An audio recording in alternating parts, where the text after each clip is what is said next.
Peyton Blessing, and I have a master's degree in criminology with a concentration on hair and footprint analysis from George Washington University, and I currently work with the California state government.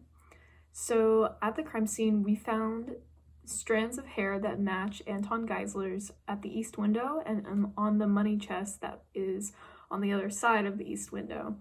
And this points to him, as I will later discuss, because not only was his hair there, his footprints were also present there as well.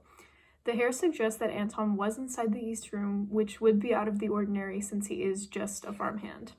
And so this is the hair sample we have from Anton, and this is the one we found at the crime scene. And if you look closely, you can see that they have a very similar structure, and this comparison led us to believe that the hair does in fact belong to Anton. And as I mentioned before, we also found footprints near the workshop and east window that are comparable to those of Anton Geisler. These prints suggest that he was moving back and forth between the east window and the workshop to move something, which we have concluded to be the Smith's dog. A strand of the hare's dog was found in the east room, and we investigators believe that Anton took the dog from the east room and moved it to the workshop to get it out of the way. And so here is a picture so this is the dog's hair sample that we took, and this is the one we found at the scene. If you look close, these also share very similar structures, especially like in here and in here. And so that led us to connect these hair samples to the dog. And then I also have the footprints. So this was the footprint outside of the workshop. This is our control. This is Anton's. And you can see his very distinguishable marks in his footprints in this big hole down here and these little holes up here. We managed to pinpoint those in this print being down here and up here, and they match Anton's. And we also have the one that was outside of the east window on the basement door. Like I said before, this distinguishable hole down here can be seen on this shoe print here, as well as these dots right here. So that led us to believe that these shoe prints were Anton's. And his shoe prints are very unique because of these patterns, and it made it easier for us to identify his shoe prints. Hello, my name is Elizabeth Jannetta, and I'm an expert in DNA testing. I teach a class on it at UCLA, and I have consulted on many autopsies. And I studied it when I got my master's degree in forensics from Columbia University. DNA is one of the only things that can certainly identify a person. There's a 1 in 19 billion chance that DNA matches a suspect, which is what makes it so accurate. Only identical twins share DNA. Gel electrophoresis is used to visualize band patterns of DNA, which is DNA signature, like these that can be seen here.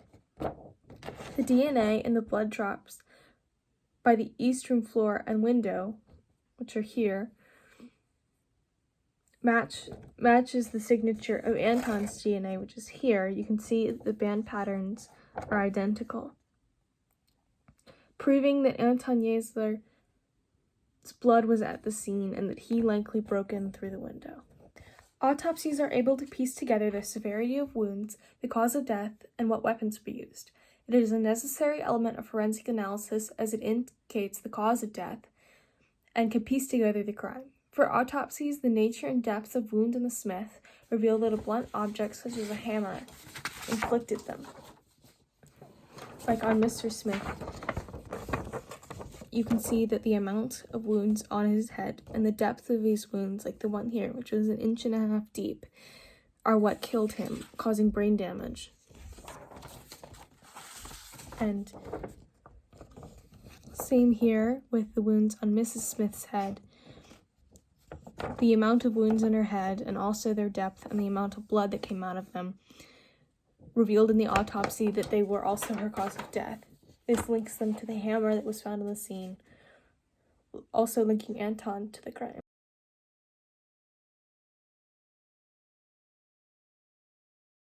Do you visit the Smith house often? Yes, I'm often around that area trading my goods. The Smiths are lovely customers. Have you met any of the people that work on the farm? Yeah, the farmhands seem nice enough. I usually see them on my way in. Although, one day I showed up and one of them was in a massive fight with Mr. Smith. Could you tell which farmhand it was? I don't know them all too well. I just know he had poor English. I'm sorry. On the day of the murder, did you see anyone go in or out of the house? As I was approaching the house, I saw someone leaving out the window, but they were moving too fast for me to remember what they looked like. When approaching the house, did you notice anything out of the ordinary? Besides the person leaving, I heard the dog barking. It didn't sound like he was in the house, so he may have been outside somewhere, but I was unable to locate him.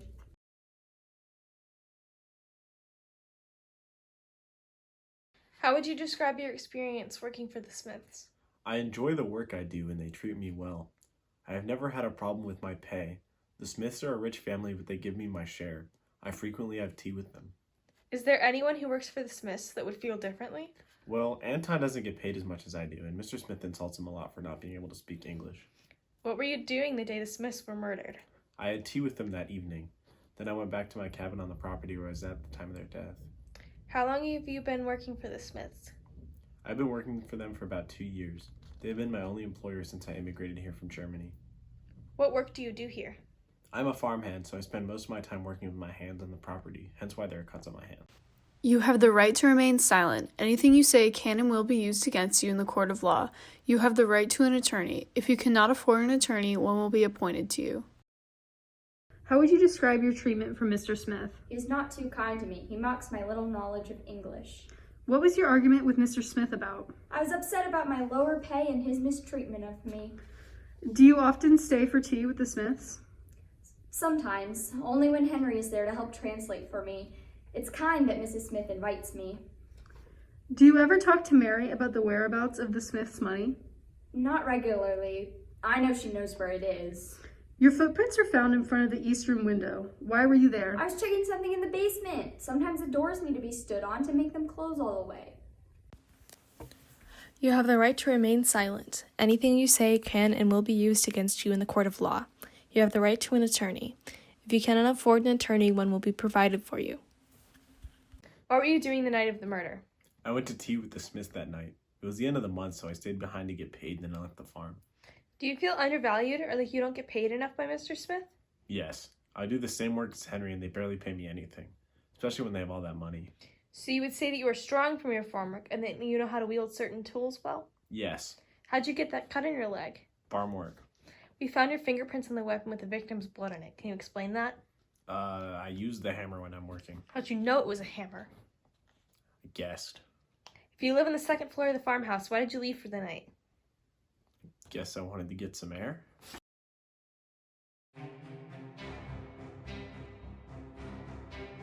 After tea, Anton went around the house to the shed to put the dog in there so he wouldn't disrupt the murder.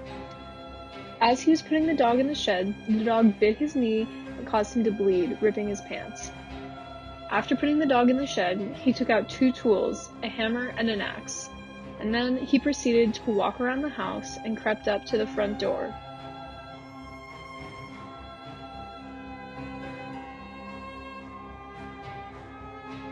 As he approached the front door, he left a blood drop from the wound on his leg, and he left a footprint. He entered the house and snuck up behind Mr. Smith. He swung the hammer down on him 4 times, leaving 3 cast-off patterns on the wall. As he was hit, Mr. Smith's feet were knocked off the fireplace crane and caused him to be lit on fire and burned up to his pelvic bone. Anton then returns to Rebecca Smith and hits her twice. Rebecca was also burned, but up to her fibula. He saw that Rebecca wasn't dead, so he took the axe and swung it once more. Anton then walks into the parlor to see if he can find keys for the money chest, but he can't, so he drops the hammer and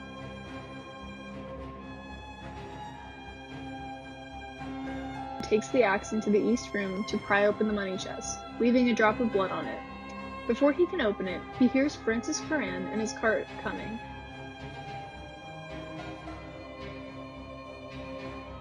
So he throws the axe out the window and makes a break for it, leaving a blood drop on the windowsill and a footprint in front of the window.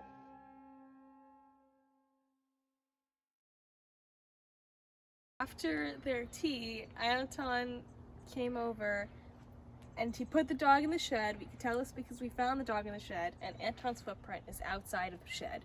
This is where he got the murder weapons to use to kill the Smiths. Then Anton headed to the front of the house so we could come in and surprise them from behind. We can see his footprint leading into the house and a drop of blood that matches or is consistent with Anton's blood type outside of the house. Anton then came into the front room where he hit Mr. Smith first 4 times in the head, leaving cast-offs on the wall and a blood pool by his head. This caused Mr. Smith to fall forward because his feet were sitting on the fireplace, burning half his body up to his femur.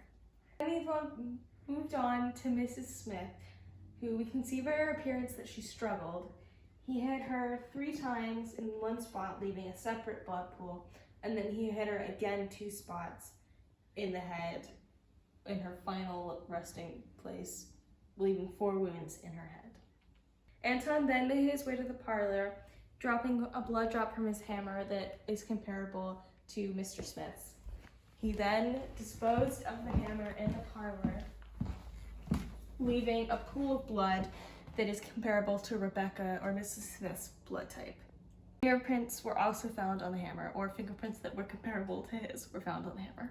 Then Anton comes into the east room, where he tries to open the money chest, leaving his fingerprints and some of his hair strands on the money chest, and a spot of his blood. So we know that he attempted to break into the money chest and take some money. And then we assume that he heard Francis coming because, or other times around match up with the time that Francis came to the house. And then he escaped through the window, leaving broken glass and a blood drop. He then jumps out the window, leaving a little bit more broken glass, a footprint that is comparable to Anton's, and blood that match his on the hammer and his fingerprints on the hammer.